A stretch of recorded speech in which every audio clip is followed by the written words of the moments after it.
Video viral, anggota TNI nangis bersujud di kaki ibu usai dilantik jadi abdi negara. Momen pelantikan anggota TNI sempat membuat haru. Sebuah video yang merekam tangisan anggota TNI bersujud di kaki ibu bahkan viral di media sosial. Dalam video viral tersebut terlihat seorang pria anggota TNI disambut kedua orang tuanya usai dilantik. Rupanya orang tuanya itu menunggu anaknya yang baru dilantik sebagai abdi negara. Dalam cuplikan video viral tersebut, memperlihatkan awalnya anggota TNI lengkap mengenakan seragam loreng hijaunya berjalan tegap. Dari kejauhan terlihat kedua orang tua setengah tergesa-gesa menghampiri anggota TNI tersebut. Sebelum mendekat, anggota TNI itu terlihat berhenti untuk memberikan hormat kepada ibu dan bapaknya. Seketika ia bersikap tegap mengangkat tangan kanannya untuk hormat kepada kedua orang tuanya. Setelah selesai, ia langsung menghampiri ibunya yang sudah siap menyambut anak kebanggaannya. Sang ibu pun terlihat membawa buket bunga sebagai tanda hadiah untuk putranya tersebut. Melihat ibunya yang terharu, anggota TNI itu langsung memeluk erat sang ibu.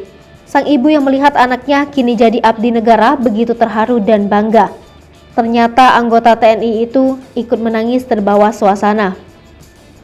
Tak sampai di sana, tangisan pecah saat anggota TNI mendadak sujud di kaki ibunya. Sementara sang ibu pun tak dapat membendung tangisan harunya. Setelah sujud di kaki ibu, anggota TNI itu juga tak lupa memeluk erat sang ayah. Ia juga menangis di pundak sang ayah. Sontak momen haru dan tangisan anggota TNI menangis sujud di kaki ibu itu membuat warganet ikut terharu. Video viral tersebut dibagikan oleh akun TikTok @halora28. Dalam keterangan, pemilik akun mengucapkan terima kasih kepada sang kakak karena telah membuat keluarganya bangga. Dalam keterangan dituliskan momen tersebut terjadi saat pelantikan TNI. Kini video viral momen haru anggota TNI sujud di kaki ibu setelah pelantikan mendapat perhatian dari warganet.